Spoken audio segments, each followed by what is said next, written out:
Passionnés du ballon rond, bienvenue. Aujourd'hui, l'actualité foot est absolument folle et une super surprise vous attend en fin de vidéo. Sans plus attendre, plongeons dans ces moments exceptionnels qui vont vous époustoufler. N'oubliez pas le like et l'abonnement. C'est parti. Le club méringué traverse une phase délicate, mais Florentino Pérez a davantage de préoccupations au sujet de la performance de sa star Kylian Mbappé que de la déception de Vinicius Junior.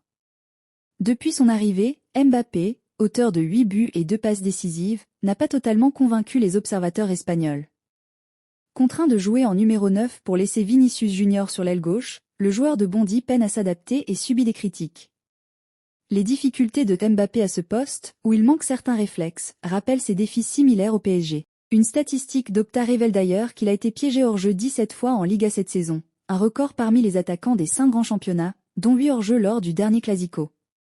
Selon El Confidencial, sa contre-performance face au FC Barcelone a particulièrement inquiété Pérez et la direction du Real Madrid.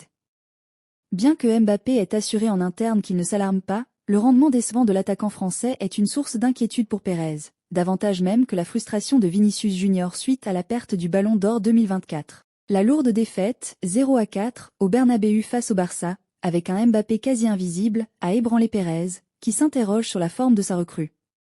À un moment où le Barça célèbre l'émergence de Lamine Yamal, sacré à l'Euro et lauréat du trophée Copa 2024, voir Mbappé décliner sans réaction inquiète Madrid.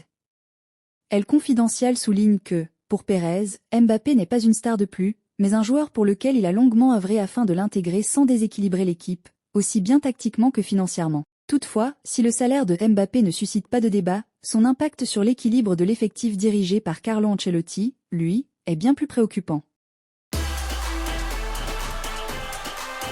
Randal Kolo Muani vit une période difficile au PSG, où son rôle s'est réduit à celui de remplaçant. Malgré une excellente performance avec l'équipe de France, où il a brillé lors de la dernière trêve internationale en marquant contre la Belgique, il semble écarter des plans de Luis Enrique, qui lui préfère des profils alternatifs comme Marco Asensio et Lee Kang-in. Utilisé sporadiquement en club, y compris lors de sa courte apparition contre le PSV et son absence totale lors du classique contre l'OM, Kolo Muani envisage de partir en janvier pour retrouver du temps de jeu et préserver sa place chez les Bleus, à condition que le PSG y trouve son compte aussi. Le PSG se retrouve face à un dilemme. L'attaquant recruté pour 90 millions d'euros l'été dernier ne semble pas en adéquation avec les attentes d'Enrique, mais le club souhaite valoriser son départ, estimant sa valeur entre 40 et 50 millions d'euros. La situation contractuelle de Kolo Muani, liée à un engagement jusqu'en 2028 avec un salaire élevé, complique davantage les possibilités de transfert. Un prêt avec option d'achat pourrait être une alternative, mais trouver un club prêt à miser sur lui en pleine saison reste un défi. Le PSG et Kolo Muani sont donc à la recherche d'une solution qui satisfasse toutes les parties, dans ce qui s'annonce comme un véritable casse-tête hivernal.